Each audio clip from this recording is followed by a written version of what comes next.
Halo, assalamualaikum Bang. Waalaikumsalam warahmatullahi wabarakatuh. Gimana Bang? Sehat kabarnya Bang? Alhamdulillah. Gimana Alhamdulillah sehat. makanan di Gadui aman, sehat? Alhamdulillah sehat Bang. Alhamdulillah. Oke. Kita mulai aja langsung ya Bang. Oh, oh, siap, siap. Oke. Baik, assalamualaikum warahmatullahi wabarakatuh. Waalaikumsalam Selamat warahmatullahi sore. wabarakatuh. Selamat sore. Saya Hernan Pratama selaku relawan Rumah Baca Anak Nagari dan sekaligus MC moderator dalam bincang sore hari ini. Kali ini spesial menghadirkan abang kita, Bang Irwan Setiawan. Beliau merupakan penulis dan juga guru sejarah. Nah, hari ini kita akan membahas hal yang sangat penting mengenai pentingnya pelestarian sejarah lokal dalam upaya nasionalisme. Nah, mungkin sebelum kita ngubek-ngubek lebih dalam tentang pentingnya itu, kita bahas dulu nih, sejarah lokal itu apa sih Bang? Dan bentuk sejarah lokal itu seperti apa? Baik, terima kasih. Pak Renan, kita awali dulu pertemuan sore kita. Assalamualaikum warahmatullahi wabarakatuh. Waalaikumsalam warahmatullahi wabarakatuh. Baik, yang pertama saya mengucapkan terima kasih kepada Rumah Baca Anak Nagari yang sudah memberi kesempatan untuk bisa tampil di kegiatan rutin Rumah Baca Anak Nagari yang sebulan penuh ya Pak Renan ya. Dan saya diberi kesempatan untuk kali ini bisa berbagi atau ya, bercerita pengalaman mungkin ya tepatnya ya. Karena mungkin secara keilmuan juga ya masih pemula sehingga hal ini membanggakan bagi saya dan semoga Rumah Baca Anak Nagari selalu aktif, selalu membangun, memberi inspirasi dan mendobrak dunia literasi ya, khusus untuk wilayah kita, wilayah Agam. Baik, mungkin untuk tema kita tentang sejarah lokal, ini sebenarnya memunculkan beberapa apa ya, hal yang seharusnya menjadi bagian penting bagi generasi muda kita. Dari segi pengertian sebenarnya kajian sejarah lokal ini tidak harus menuntut kita untuk menjadi seorang peneliti profesional yang harus melalui tahapan-tahapan penelitian yang dalam, sumber yang akurat dan lain-lain ya. Karena sejarah lokal secara umum adalah kajian sejarah tentang kejadian yang dengan skop lokal, dengan tingkat wilayah yang maksimal seprovinsi atau turun ke bawahnya bisa ke kota atau kabupaten atau malahan juga bisa ke desa atau jorong kita masing-masing. Karena semua wilayah, semua daerah tentu punya sejarahnya. Tidak mungkin tiba-tiba sebuah nagari Gadui ada dengan sendirinya, tapi pasti dia ada memiliki tahap-tahap perkembangan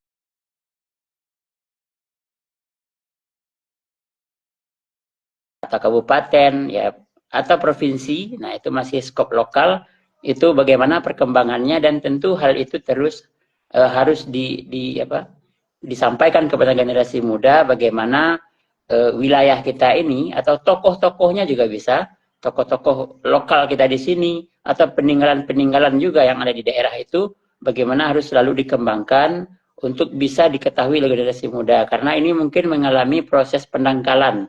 Selama ini kita lebih sibuk dengan kajian-kajian yang lebih tinggi atau di sekolah pun lebih banyak ke sejarah nasional atau sejarah Indonesia bahkan sejarah dunia dan kita mungkin agak melalaikan hal ini sehingga sejarah lokal sebenarnya hal yang harus kita marakkan lagi agar generasi muda pelajar-pelajar kita tahu loh tentang nagari saya, nagari Gaduh ini punya potensi ini loh, punya sejarah begini loh. Nagari saya di daerah Matua punya peninggalan sejarah ini loh. Ini adalah sebuah kebanggaan yang harusnya muncul dari anak-anak muda kita dan jangan sampai hal ini terluput dari mereka sehingga nanti mereka kehilangan sejarah nagari yang seharusnya itu merupakan bagian dari pondasi membentuk sebuah generasi di nagari, di jorong atau di kabupaten atau provinsi. Jadi itu kira-kira Bang Renan. Oke Bang, Tentang Ya, berbicara sejarah lokal, Bang. Ini juga yang ingin kita pertanyakan juga, kenapa sejarah lokal itu tidak diajarkan di sekolah-sekolah, Bang? Padahal kalau kita berbicara sejarah lokal di Sumatera Barat itu banyak tuh, Bang. Mungkin kalau kita contohkan salah satunya di Kabupaten Agam yang terdekat dari Nagari Gaduh itu ada namanya Tugu Prangkamang. Nah, banyak betul. anak muda atau anak sekolah yang mungkin tidak mengetahui apa itu Prangkamang, apa latar belakangnya. Nah, itu seharusnya diajarkan. Nah, apa alasannya sejarah lokal itu tidak diajarkan di sekolah-sekolah, Bang? Baik. Mungkin secara secara mendetail itu memang bahagian dari tugas kita sebagai guru, Bang Renan. Jadi bagaimana sebenarnya guru dalam kurikulum Merdeka ini sebenarnya diberi keluasan juga sejak dari kurikulum 13, kemudian penerapan ini sebenarnya sudah bisa dilaksanakan oleh guru. Bagaimana guru memanfaatkan lokal genius ya ke keunggulan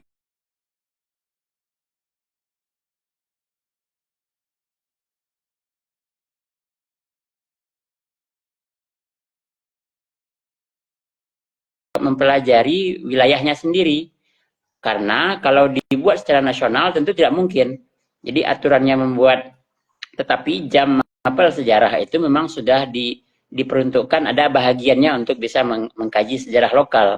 Tetapi itu tentu tidak bisa langsung siswa atau guru untuk bisa mengaplikasikannya. Memang dituntut di sana bagaimana guru untuk bisa memiliki usaha untuk mengeksplor dulu. Karena kalau gurunya belum paham juga, kalau yang mengajarkan juga hanya memberi rambu-rambu umum yang sifatnya nanti kamu cari orang-orang tua kita yang tahu tentang ini nanti tanya ya. Nah, itu tentu anak-anak atau peserta didik masih memiliki kerancuan gitu. Jadi konsep awal untuk pemahaman sejarah lokal memang guru-guru di wilayah skop kerjanya itu misalnya guru kita di wilayah Tilatangkamang. Ya, tentu guru Tilatangkamangnya sendiri juga harus tahu dulu tentang ini loh Nagari Gaduh ini sejarahnya.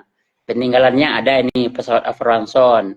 Di Tilatangkamang juga itu di Dake Pekan Kamis itu ada lagi nih rumah Jar Datuk Batua. Nah, itu kan banyak peninggalan-peninggalan. Ada lagi nanti kalau ke Kamang Mudi atau sekarang namanya Kamang Tangah itu ada peninggalan Perang Kamang. Jadi tentu konsep awal didudukkan dulu oleh guru, kemudian baru guru yang mentransformasi menyampaikan kepada peserta didik nanti dengan alur berpikir yang lebih sederhana gitu.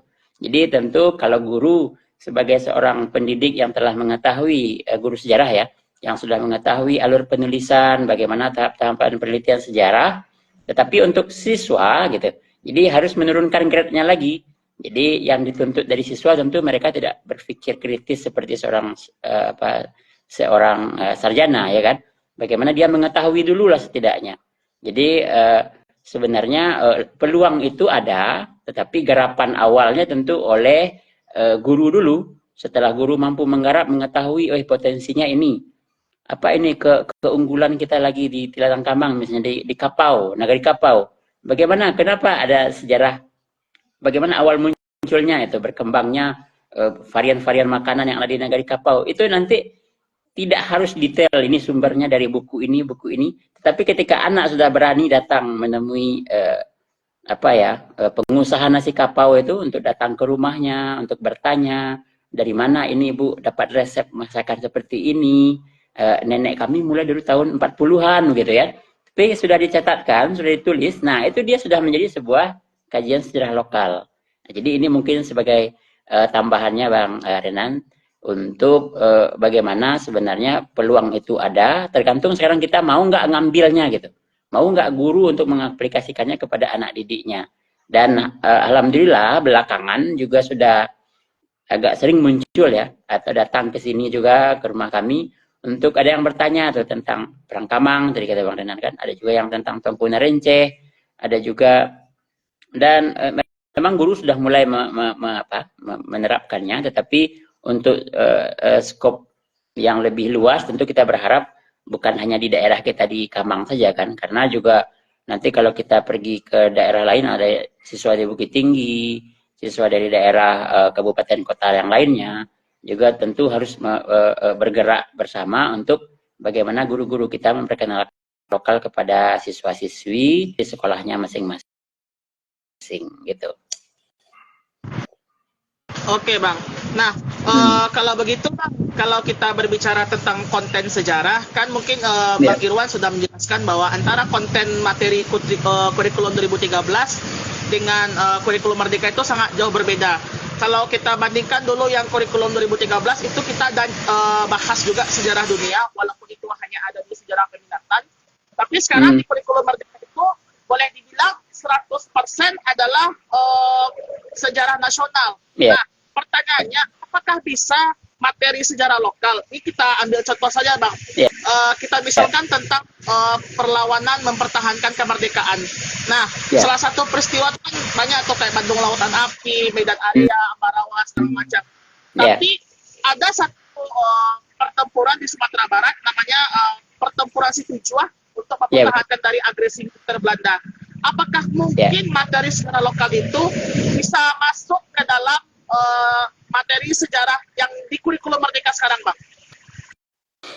Itulah salah satu juga keluasan kita dalam kurikulum Merdeka itu, Bang Renan. Bagaimana kita bisa, guru bisa menstel gitu materi-materi mana yang menjadi materi yang signifikan atau yang penting dikuasai oleh peserta didik, sehingga saya secara pribadi ya untuk di kelas itu untuk materi tentang pertempuran tadi seperti yang disampaikan tadi, yang seperti di Bandung Lautan Api itu sifatnya lebih sekilas saja, tetapi nanti kita mengambil fokusnya ke yang terjadi di daerah kita. Jadi hal-hal utama yang harus mereka kuasai tentu juga berkaitan dengan fakta-faktanya ya, tetapi tidak harus berlama-lama di sebuah kejadian atau peristiwa yang sifatnya lebih jauh dari wilayah kita, karena kejadian penting, hal penting yang lebih dekat di sini juga ada. Ya, jadi terjadinya peristiwa PDRI di awal dari Bukit Tinggi, bagaimana Belanda melaksanakan agresi militer, nanti beruntut sampai nanti ke peristiwa Situjuah, itu kita lebih menggali lagi di situ, fokusnya lebih ke situ, sehingga hal-hal yang agak jauh, nah misalnya kejadian kita yang ada di Medan Area misalnya kan, kita ambil itu hanya poin pentingnya saja, karena secara konsep yang harus dikuasai siswa kan ada beberapa hal penting juga tentang sejarah saja.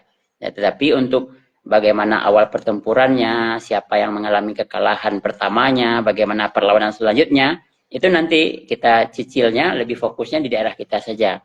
Dan di kurikulum Merdeka itu tidak menjadi kaku lagi. Tidak, ini materi ini sekian jam harus diajarkan kepada siswa. Memang kitalah yang bisa nanti mengkolaborasikan dengan sejarah lokal kita dan kita sampaikan di situ. Nah, inilah jadi konsep utama yang ingin kita sampaikan kepada siswa, dan itu sifatnya lebih terbuka ya, tidak kaku lagi gitu. Mungkin itu bagian dari merdekanya kita di kurikulum baru ini. Itu kira-kira Bang Prenan. Oke Bang. Jadi itu adalah tergantung dari guru. Nah, kalau begitu ada nggak Bang cara atau strategi guru dalam menyampaikan materi sejarah lokal tapi tidak melenceng dari konten sejarah tersebut, Bang? Ya, baik. Mungkin ini kalau kita mengharapkan siswa untuk bisa langsung aktif memahami dan mencari tahu, itu mungkin memang sudah tahapan berikutnya ya. Jadi mungkin kalau dalam pelajaran sejarah itu kami di sekolah biasanya mengawali karena memang di awal pembelajaran itu siswa memang sudah diajarkan tentang bagaimana tahapan-tahapan penelitian sejarah. Jadi tahapan-tahapan penelitian sejarah ini tentu kita tidak hanya menjejali siswa dengan konsep-konsep saja, kita sudah mengawali di situ dengan usaha mereka untuk bisa mengetahui sejarah lokalnya. Jadi tugas yang mereka kerjakan itu sudah berkait dengan wilayahnya sendiri, kampungnya sendiri, jorongnya sendiri gitu, nagarinya sendiri. Jadi di saat mereka di awal pembelajaran itu memahami dan mengetahui tentang makna sejarah, kemudian tahapan penelitian sejarah, itu mereka sudah kita awali dengan melaksanakan bukan hanya mengenal konsep-konsepnya saja, tahapan heuristik, mengumpulkan sumber gitu ya, Tapi mereka sudah langsung dikasih tugas untuk bisa menulis awal, walaupun karyanya masih sederhana. Jadi mereka disuruh untuk, nah mulai nih, ini tahapan pertama kita mengumpulkan sumber. Coba kira-kira di kampung awak gitu ya, bahasa kitanya ya. Di kampung awak, siapa kira-kira yang bisa kita datangi? Siapa kira-kira yang bisa kita ambil kisah dari beliau tentang nagari kita? Juga bisa cari sumber ke nagari, datanglah ke Nyak Jorong, temui datuk-datuk kita. Itu kami biasanya di awal PBM untuk pengenalan materi sejarah itu sudah mulai diperkenalkan, sehingga mereka berusaha untuk ini dekat dengan kampungnya, dekat dengan tokoh-tokohnya, sehingga keberanian mereka tampil untuk bertanya itu adalah sudah menjadi poin penting bagi siswa. Kemudian setelah mereka mulai berani memahami, ini loh tokoh-tokoh yang akan kita temui, nanti kita di tahap berikutnya, karena siswa nanti akan ditugasi untuk bisa bertanya, untuk bisa mencatat. Nah, itu kita bekali dengan jawaban soal-soal atau pertanyaan-pertanyaan penelitian yang memang kita konsep di sekolah. Jadi biasanya kalau di sekolah kami membekalinya dengan tentu yang pertama dengan tata krama ya, untuk bisa bertanya kepada orang yang lebih tua, menemui Nyak Jorong kita, wali nagari kita, atau tokoh-tokoh di kampung kita, bagaimana cara berbicara, bagaimana adab kita gitu kan. Kemudian setelah itu kita kasih contekannya, apa kira-kira yang akan ditanyakan. Misalnya hal-hal yang sifatnya sederhana saja di kampung kita, terkadang kita luput darinya, seperti ini. Nyak di Jorong awak kok bara buah rumah gadang yang masih dihuni. Nah, itu sudah hal penting itu. Karena saya pikir gitu ya, kita pikir mungkin ya 20 tahun ke depan itu mungkin di nagari kita, nagari yang sekarang relatif orang membangun rumah batu ya, rumah gadang ini mungkin lama-kelamaan makin hilang. Tapi ketika anak kita sudah dituntut untuk bisa mencatat sekarang nih, di Jorong saya, Jorong Pakan Senayan ini ternyata ada 20 rumah gadang yang masih dihuni. Ada 5 rumah gadang yang nyaris runtuh. Ada rumah gadang yang tinggal pondasi. Nah, 20 tahun ke depan apa? Nah, ini ada catatan dari anak kita. Jadi, ini adalah tahapan yang mungkin sifatnya sederhana, kerjanya masih untuk level siswa, tetapi ketika ini mengena di hatinya, insya Allah ini menjadi kesan bagi siswa. Jadi, memang di tahapan-tahapan pemberian tugas itu coba kita ini lebih dekat ke daerah kita dulu. Jangan langsung, kalau kita juga ada seperti ini peninggalan zaman praaksara ya, peninggalan zaman megalitikum itu. Kalau di buku itu kan lebih banyaknya ke daerah Sulawesi, ke daerah Sumatera Selatan gitu ya. Padahal kita di sini di sini dekat juga ada peninggalan megalitikum seperti itu. Ada menhir yang bisa kita kunjungi, bahkan juga mungkin suatu saat mungkin bisa kita mengajak khusus siswa yang ingin fokus dan ingin belajar itu untuk bisa juga berkunjung malahan. Jadi ini pembedanya kalau kita dengan pendekatan sejarah lokal untuk bisa mendekatkan suasana hatinya dengan sebuah objek itu lebih mudah dibanding kalau mungkin kita bercerita tentang Bandung Lautan Api ya. Bandung Lautan Api tentu anak harus menerawang dulu bagaimana ya kota Bandung, bentuk Bandung. Bagaimana ini? Kita ada Bukit Tinggi saja kan? Bagaimana Bukit Tinggi Jam Gadang itu digempur oleh pasukan Belanda pada agresi militer Belanda kedua. Mereka membom pusat kota Bukit Tinggi. Nah, itu lebih mudah anak memahaminya karena lokus atau tempat kejadiannya itu memang dekat dengan kita. Jadi gitu kira Bang Renan. Oke Bang, kalau begitu kapan kita boleh memperkenalkan sejarah lokal kepada anak? Apakah mungkin dari usia TK atau usia SD atau SMP Bang? Jadi sebenarnya tahapan yang sudah ke hal ini nanti kan karena dia ini berkesinambungan ya. Jadi dia akan dituntut untuk mulai mengenal, untuk mulai mencatat, untuk mulai menulis, untuk mulai bisa mempresentasikan, itu tentu dari tahapan awal. Jadi mungkin di tahapan SD kita juga sebenarnya harus memiliki sebuah, menurut saya ya, jadi ini menurut saya, kita juga harus memiliki sebuah konsep yang sama dulu gitu. Jadi sebuah lokal wilayah tertentu, misalnya Kabupaten Agam ya, karena kita orang Agam ya Bang Renan ya, Agam sendiri juga memiliki apa ya, roadmap juga, pemikirannya ini untuk anak kita yang masih usia dini, ini apa, tahapan sekolah SD, tahapan dasar, anak mengetahui apa saja dulu dari sejarah daerah kita Agam ini. Jadi misalnya kalau orang Tiku, tentu sejarah yang harus dikuasai oleh anak didiknya berbeda dengan kita di Agam Timur ini kan. Berbeda dengan yang harus kita kuasai mungkin di daerah Kamang, di daerah Ampe Angke, karena kita berusaha untuk mendekatkan ke mereka dulu gitu kan. Jadi mungkin kalau daerah daerah meninjau, nah, apa yang harus mereka kuasai dulu untuk pembelajarannya. Tentu hal ini juga dituntut adanya sebuah panduan umum dulu. Jadi yang sifatnya untuk guru, bagaimana guru di wilayah tertentu, kalau sekarang kan ada namanya MGMP atau KKG ya. Jadi itu tentu juga mereka harus mengkonsepkan dulu apa yang harus dikuasai anak kita ditangkap di tahapan anak masih di sekolah dasar ya, karena ini masih merupakan fondasi awal. Misalnya kalau di daerah meninjau, bagaimana mereka memperkenalkan tokoh Buya Hamka, bagaimana mereka memperkenalkan kisah atau Tambo Bujang Sembilan gitu kan, itu kan sebenarnya di daerah Agam Barat itu mungkin agak jauh bagi kita karena anak kita mungkin belum membayangkan hal itu gitu.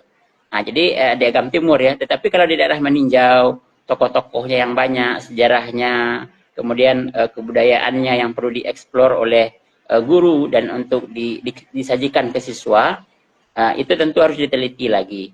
Jadi itu tahapan awal ya, setidaknya pengenalan dulu. Itu tapi kalau sudah di tingkat SMP, sebenarnya siswa sudah harus bisa atau memulainya dengan usaha mereka untuk mengenal wilayah. Karena terus terang saja sekarang ini untuk konsep memahami wilayah ini bagi siswa kita mulai agak kabur ya. Malahan mereka kita tanya bagaimana batas wilayah aja lah. Nagari kita ini, Nagari Kamang Mudia ya, kita anggap ini Kamang Mudia. Batas wilayahnya apa saja? Nyak Jorong itu menguasai apa saja skop wilayahnya. Dusun itu apa? Itu mereka mulai kabur ya. Mungkin ada kaitannya juga dengan HP ya, karena budaya sudah mendekatkan dari hati dengan HP saja tanpa mengenal dunia luar. Kemudian hal-hal seperti ini mungkin harus dihidupkan lagi sehingga siswa sekolah SLTP itu seharusnya sudah bisa itu memahami lokal wilayahnya, daerah kampungnya, dan mereka mulai mencatatnya. Dan mungkin nanti di tingkat SMA atau sekolah menengah atas baru mereka mulai menggabungkan ya beberapa sumber, beberapa bahan kajian, beberapa berani bertanya, untuk berani mewawancara dan membuahkan sebuah hasil ya. Jadi mungkin kalau di tingkat SMA itu mereka sudah seharusnya untuk bisa membuat sebuah monografi nagari setidaknya. Jadi mereka bercerita tentang nagarinya ya, mulai dari sejarahnya, budayanya, peninggalannya, bangunan-bangunan pentingnya atau bangunan bersejarah di kampung dia.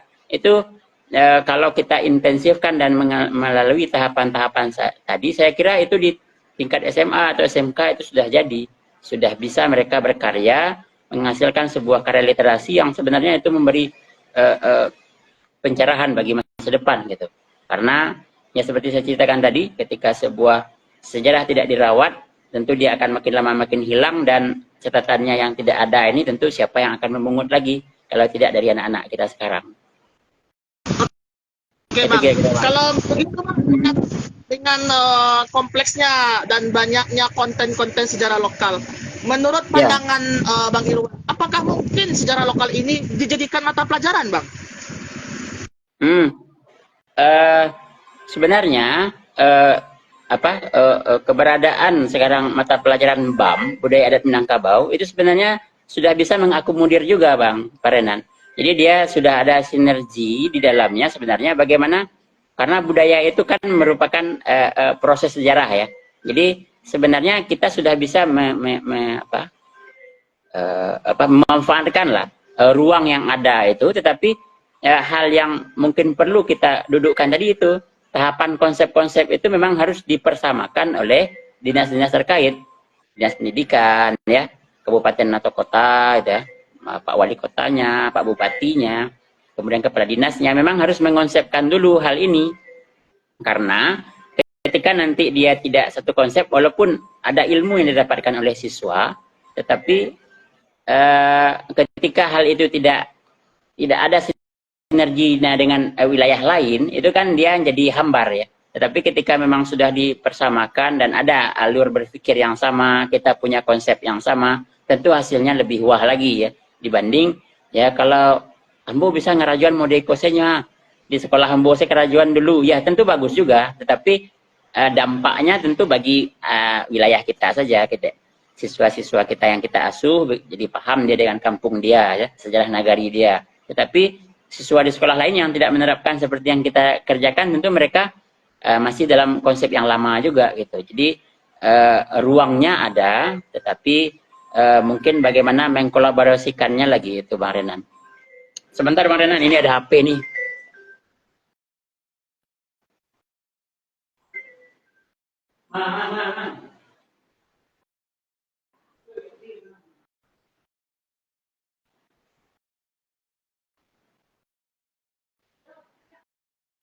Siap Bang Renan.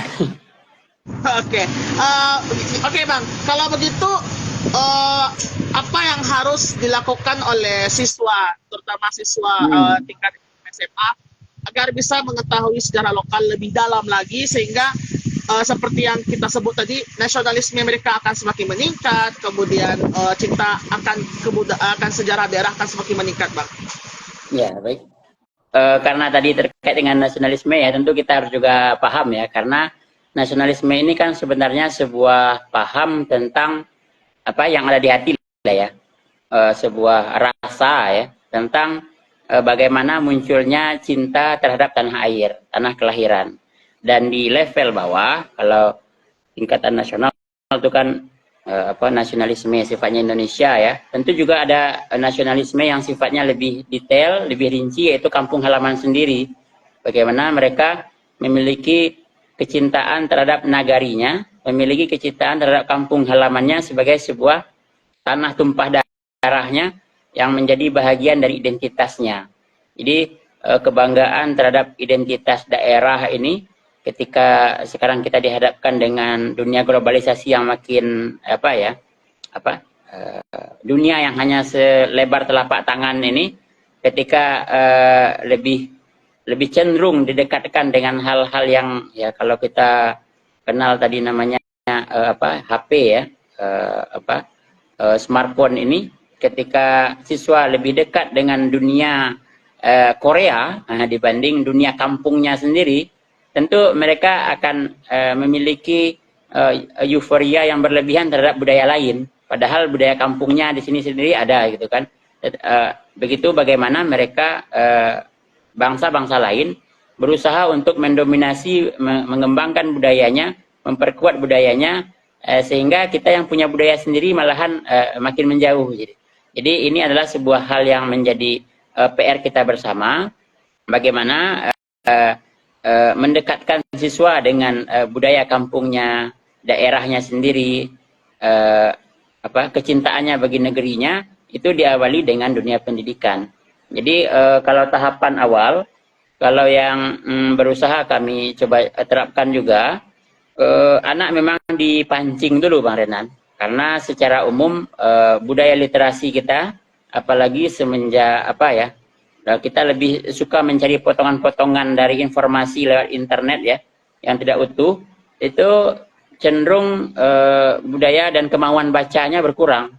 Jadi untuk itu kita berusaha dulu untuk membangkitkan ini, bagaimana semangat untuk membaca, membuka buku lagi. Jadi karena buku ini memang kalau menurut saya pribadi ya, memang sulit untuk digantikan, walaupun sudah ada buku e-book ya, yang mungkin ya format PDF, tapi kepuasannya ketika kita baca buku itu memang berbeda, sehingga ini yang harus dimunculkan dulu. Jadi ketika mereka sudah banyak memiliki referensi tentang kisah-kisah kampungnya, sejarah nagarinya, datang ke kantor nagari juga ada. Karena di kantor nagari mereka juga mencatat itu bagaimana proses perubahan laporan tiap nagari tiap tahun itu kan ada. Ketika anak mulai mau membaca, ingin mengetahuinya, nah disitulah kita coba mulai memasukkan bagaimana mereka mulai mau menulisnya.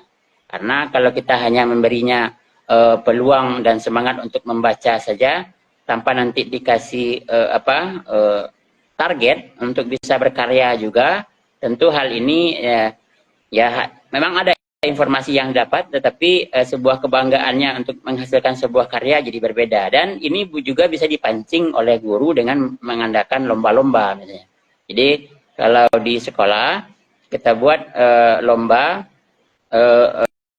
berupa, kalau kami membuat sejarah lokal di daerah Baso itu, mereka membuat karya dan guru menilainya. Nanti kita baca, kita seleksi mana yang terbaik, kita beri apresiasi. Karena tentunya sebagai penyemangat bagi mereka untuk mengenal kampungnya, juga kita beri penghargaan. Sebab apa? Tidak semua orang mau mengerjakan hal seperti itu. Saya juga kemarin baru tahu tuh, kalau daerah Koto Tinggi Baso itu urangnya, ini yang dibuat karya siswa ya. Karya siswa itu menjadikan saya gurunya jadi tahu, sehingga urang Baso awal turunnya itu masih dari Batu Sangka ya, dari Batu Sangka. Kemudian rombongan pertama itu menetap di Koto Tinggi karena untuk memantau daerah sekitar. Nah, memantau daerah sekitar, mereka mencari sebuah wilayah yang lebih tinggi dibanding yang lain, sehingga diberilah nama Koto Tinggi. Nah, itulah jadi walaupun sifatnya hanya tambo, tetapi itu informasi sejarah yang bisa memperkaya kita. Wih, Kampung Ambo Koto Tinggi. Awal nama Koto Tinggi itu daerahnya tinggi dibanding yang lain. Orang yang datang awal itu memantau. Nah, jadi tempat memantaunya itu diberi nama Koto Tinggi. Itu kan sebuah nilai bagi siswa. Dari mana dia dapat? Oh, di mana bertanya kok? Oh, mama magih tahu, Pak. Nah, itu adalah sebuah poin juga. Mereka sudah berani berbicara, mereka berani wawancara, mereka berani menuliskan, dan ini adalah poin yang menurut saya adalah sebuah hal penting juga. Jadi ketika ini kita terapkan, budaya literasi meningkat, kemudian kemauan untuk bisa mencari tahu tentang kampungnya, lebih dekat dengan orang-orang tua-tuanya, itu adalah hal yang penting untuk kita rawat, untuk bisa kita kembangkan lagi. Oke, kira-kira itu Bang Renan. Oke Bang, kalau gitu Bang, kalau pentingnya anak-anak kita ajarkan dengan sejarah lokal, yang jadi masalah kan sekarang itu adalah referensi sejarah lokal yang boleh dibilang istilahnya terbatas. Kalaupun ada, itu hanya sedikit, dan itu pun kebanyakan sisanya jurnal. Sedangkan untuk anak seukuran SMA kan belum bisa belum bisa memahami apa yang dijelaskan oleh jurnal. Nah, dengan keterbatasan itu, bagaimana siswa dan guru bisa berkolaborasi untuk mencari informasi sejarah lokal, Bang? Baik, terkait mungkin sejarah lokal juga tadi disampaikan bagaimana dengan minimnya sumber ya. Jadi ketika kita tadi berpikir tentang tataran S1 tadi Bang Renan ya, itu kan S2 apalagi ya, itu S3 apalagi, tentu mereka juga punya standar yang tinggi gitu ya. Tapi kita hadapkan kepada siswa, tentu standar tadi kita tidak bisa samakan lagi. Ini S1 nih. Ketika kita kuliah dulu sumber sejarahnya yang sezaman harus sekian buah. Kemudian yang sifatnya tidak sezaman atau sumber sumber sekundernya sekian buah, sumber primernya sekian. Tentu kita tidak bisa berpikir seperti itu kepada si siswa. Yang penting kita mengharapkan mereka untuk bisa turun ke lapangan. Keberanian mereka berbicara, keberanian mereka mencari informasi awal, apa yang sudah mereka rangkum itu semuanya kita beri apresiasi. Jadi jangan sampai nanti kita pilah lagi, oh ini data kamu ini nggak bagus, ini perbaiki lagi, cari data baru. Enggak. Semuanya kita tetap manfaatkan. Dengan siapa dia berbicara, tetapi nanti intinya nanti kan tentu di bagian akhir, setelah pedoman wawancara ya di belakang ya apa aja pertanyaannya, kita buatkan juga kan namanya orang-orang yang diwawancarainya. Jadi ketika dia berbicara dengan bapak itu umur 72 tahun, memang itu yang didapatkan kan nggak masalah. Karena di dalam sejarah juga ada namanya, ada sumber tertulis, ada sumber lisan. Jadi walaupun bapak itu nggak punya referensi, nggak punya buku ya, tetapi beliau dapat informasi ini, dapat cerita ini dari inyak beliau, itu kemudian kita tulis, itu sah, nggak jadi masalah. Jadi tidak akan jadi perdebatan lagi, oh ini sumbernya tidak akurat ini, anak kita ini. Jangan sampai seperti itu dulu. Jadi kita beri keluasan ruangan bagi anak, ketika dia dapat sumber apapun, itu sudah bisa dia ungkapkan, bisa dia tuliskan dalam karangan dia. Dan itu tidak menjadi hal yang mengurangi nilai dia. Jadi walaupun sifatnya dia sumber sejarah lisan tadi, cerita yang disampaikan dari turun-temurun. Jadi kalau daerah di Kamang ini tentang sejarah perang Kamang, itu tokohnya memang nggak ada lagi. Karena kejadiannya kan 1908. Tidak ada lagi tokoh yang memang terlibat di kejadian perang itu. Tetapi kakek-kakek kita, datuk-datuk kita dapat berita, dapat kisah dari nenek-nenek mereka tentang bagaimana gejolak perang Kamang di masanya. Jadi bagaimana orang Belanda datang ke sini mengepung daerah Kamang ini dari 3 daerah. Nah, diceritakan oleh nyek-nyek mereka ya kan. Kemudian kita catat lagi. Dan ini enggak jadi masalah, tidak harus semuanya berupa bersumber dari buku, tetapi ketika penyampaian lisan yang dicatat oleh siswa-siswa kita dari tokoh-tokoh masyarakat di kampungnya, mereka catat, kemudian mereka ungkapkan dalam tulisan sederhana mereka. Nah, ini juga sudah menjadi sebuah karya sejarah lisan, dan ini tentu perlu diapresiasi gitu. Jadi itu kira-kira Bang Renan. Oke Bang, kalau begitu apakah orang tua juga ikut terlibat dalam pelestarian sejarah lokal agar orang tua dapat menanamkan nilai nasionalisme dan kebanggaan terhadap nagarinya, terhadap kampungnya Bang? Ya, betul sekali Bang Renan.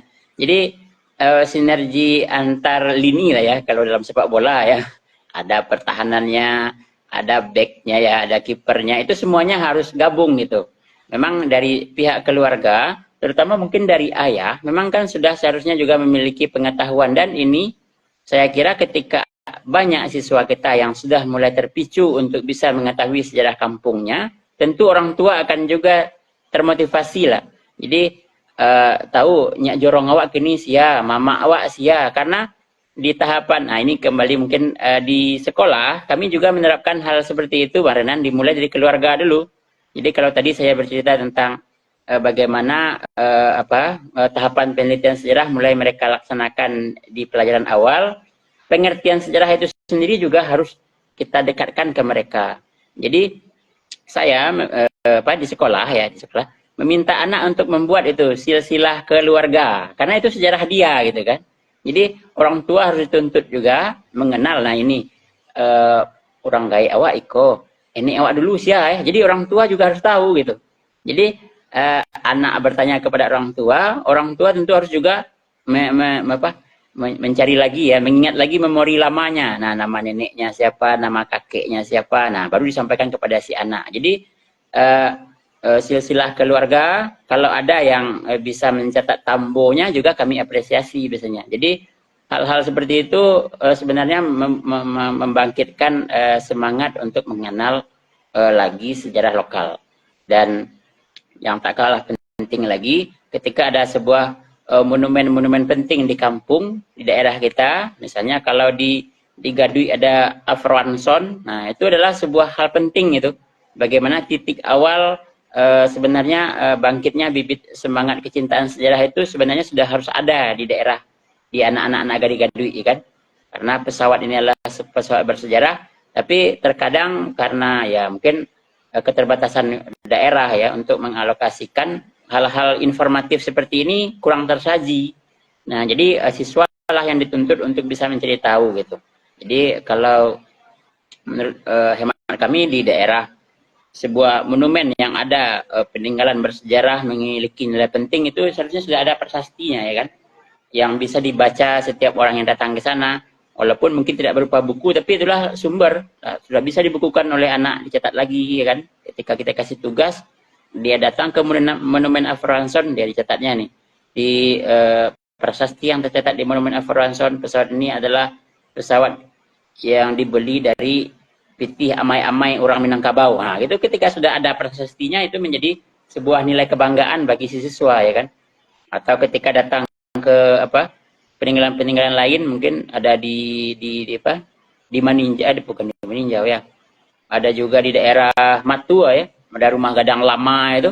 Ketika kita sajikan juga sebuah pelakatnya atau prasastinya bercerita tentang sejarah rumah gadang, itu tentu menjadi hal yang penting. Jadi ini adalah bagaimana sinergi dari semua pihak sebenarnya untuk bisa memunculkan sejarah lokal, karena ini sejarah lokal ini sebenarnya sebuah potensi, Pak Renan, karena kita cenderung selama ini melihat potensi itu yang berupa duit ya, berupa uang gitu kan, yang menghasilkan pitih masuk.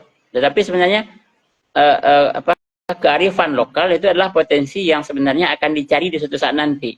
Bagaimana ketika sebuah potensi sejarah lokal bisa tergarap dengan baik, itu hal-hal yang selama ini menurut kita hal yang remeh dan tidak ya yang biasa-biasa saja, tetapi ketika hal itu terdokumentasi dengan baik, tentu suatu saat ada yang membutuhkan informasi ini. Jadi kalau sekarang hal ini kita biarkan saja, tidak ada yang menggarapnya walaupun di tingkat yang bawah, mungkin hal ini tentu tidak mungkin dikaji oleh sejarawan tingkat nasional, ya kan? Karena daerah kita mungkin dibandingkan daerah lain, itu daerah lain lebih ada lagi peristiwa yang lebih penting untuk diteliti oleh para sejarawan dengan level nasional. Jadi ini memang tugas kita yang di bawah lah, tugas kita yang ada di daerah untuk bisa memperkenalkan ini kepada siswa-siswa kita, kepada anak-anak kita, kepada anggota keluarga kita gitu kan. Jadi ini mungkin masukan dari kami, Bang Renan, atau tambahannya. Oke, Bang. Terakhir, Bang, harapan dan pesan juga mungkin untuk begitu guru atau siswa atau para instansi terkait tentang bagaimana sejarah lokal ini sangat penting dalam merawat nasionalisme dan kebanggaan akan daerah atau kampungnya, Bang. Ya, jadi ketika kita di sekolah ya berhadapan dengan siswa, tugas awal sebenarnya bahagian dari hal penting yang harus kita munculkan bagi seorang guru, bagaimana si siswa itu ketika berhadapan dengan kajian sejarah lokal, berhadapan dengan mata pelajaran sejarah, dia tidak harus fokus dulu ke level-level tinggi gitu. Bagaimana di tahap awal dia mengenal ilmu sejarah, itu dekat dengan dia, langsung berhadapan dengan dia. Dan ini bagian dari upaya kita untuk memunculkan bagaimana kecintaannya bagi kampung tadi. Jadi ketika kita langsung berbicara tadi, kita berbicara tentang sejarah nasional ya kan, ada pertempuran Medan Area, pertempuran Bandung Lautan Api, ya kan. Ada lagi nanti peristiwa Rengas Dengklok, itu lokasinya jauh gitu. Jadi anak lebih mengawang-awang ketika dihadapkan dengan itu saja gitu. Walaupun itu memang penting juga, tetapi ketika kita kombinasikan dengan adanya kajian-kajian sejarah lokal, itu mendekatkan dia dengan inilah pentingnya sejarah. Ketika di kampung saya sendiri ada sebuah peristiwa penting, kalau saya nggak tahu, tentu saya tidak akan tertarik dengan hal ini. Jadi banyak hal-hal penting yang ada di daerah kita, yang tentunya harus kita kaji juga, harus kita dalami juga, sehingga untuk sebuah kebanggaan bagi wilayah, bagi generasi muda, maka hal ini adalah hal yang harus kita usahakan. Bagaimana ketertarikan anak untuk meneliti sejarah kampungnya. Tentu juga sekarang, apalagi dengan era digital ini, bagaimana kita memanfaatkan media juga untuk menjadi sarana promosinya. Jadi kalau kegiatan saya dulu di SMA Pekan kami itu melakukan kajian sejarah lokalnya itu lebih detail, karena di Pekan kami dulu waktu di SMA 1 Ciletang Kamang, ada kelompok siswa yang khusus tertarik di bidang sejarah. Itu kami datang ke rumah Jar Datuk Batuah, itu rumah gadang pertama dengan konstruksi beton di Indonesia, karena sebelumnya rumah gadang masih kayu ya. Jadi itu siswa disuruh bawa meteran. Jadi rumah gadangnya lebar sekian, panjangnya sekian, kamarnya sekian buah, lebar tonggaknya berapa, itu mereka catat, sehingga hal ini nanti jenis ukiran yang ada di rumah gadangnya apa saja, walaupun kita nanti tidak tahu tentang bagaimana detail pembangunannya, bagaimana siapa saja tukang-tukangnya karena sumbernya yang minim tadi. Tapi itu sudah menjadi hal awal yang penting setidaknya bagi kita tarikan siswa untuk meneliti dan setidaknya juga bagi orang yang akan mencatat lagi.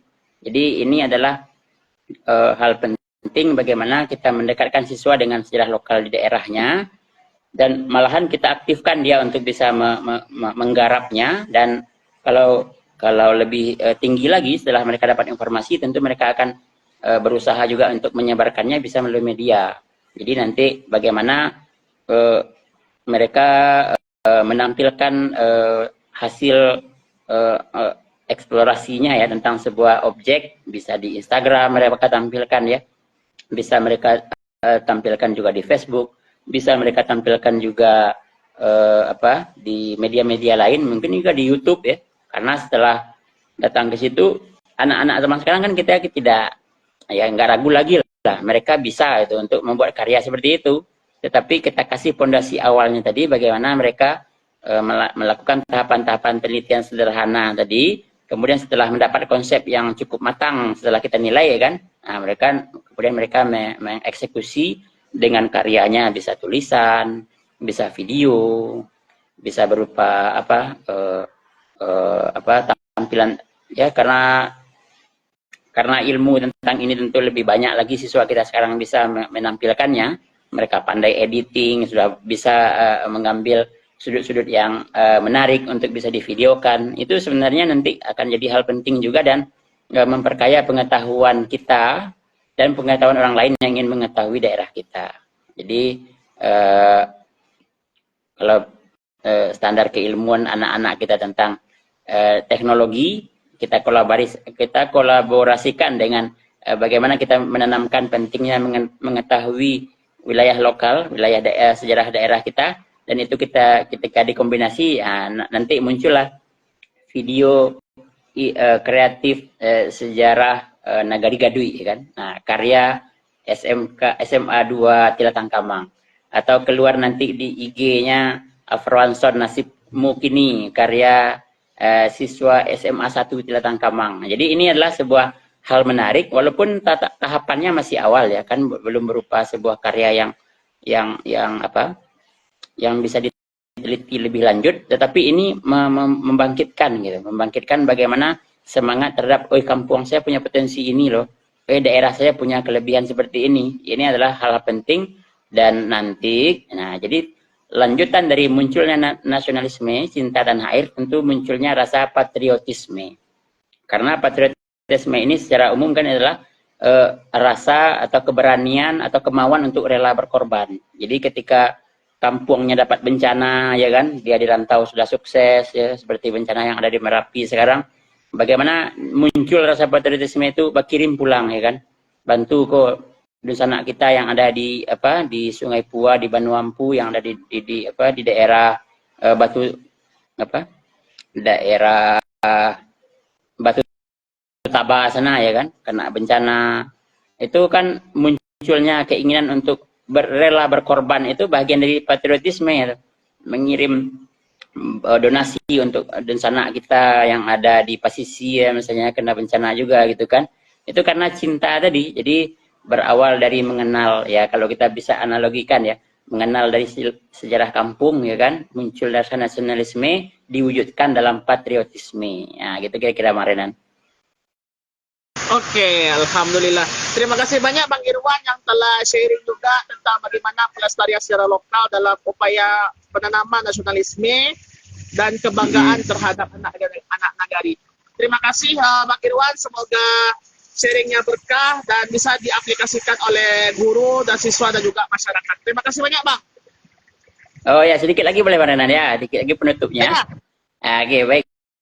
Jadi mungkin hal-hal sederhana seperti tadi, ketika kita munculkan ke siswa, itu tanggapannya juga beragam Marinan. Jadi ketika kita aplikasikan di kelas, memang tidak semua anak itu kita harapkan dia harus punya antusiasme yang tinggi ya.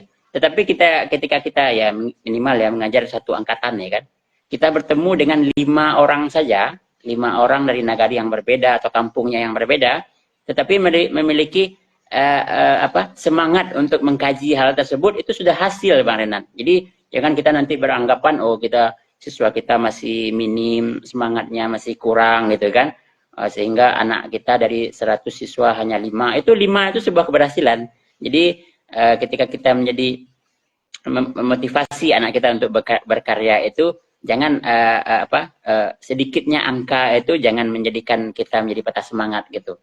Walaupun kita hanya menemukan beberapa siswa kita yang memang fokus ingin tertarik dengan sejarah daerahnya, itu sudah cukup. Misalnya 5 ya kan, kalau di Baso kami sekitar 120 anak yang karyanya bisa kita apresiasi itu 8 ya, yang maksudnya sudah mantap ya. Itu sudah sebuah kebanggaan, dan hal itu tentu kalau kita bisa menularkannya tentu akan lebih baik lagi. Jadi kalau tidak sekarang ya kapan lagi ya. Kalau tidak anak-anak kita yang ada di sekolah sekarang, ya siapa lagi? Nah, nggak mungkin orang kampung lain ini meneliti kampung saya. Saya di Kamang kan, datang orang dari Matu datang ke sini, nggak mungkin juga. Orang dari kecuali dia memang sudah seorang peneliti ya kan. Jadi kalau untuk siswa ya kampung kita yang garap, kampung kita yang menelitinya. Begitu aja Bang Renan.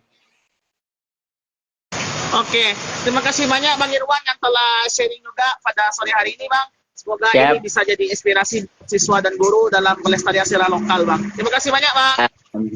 Ya, siap. Dan terima kasih juga kepada para pegiat literasi. Assalamualaikum warahmatullahi wabarakatuh.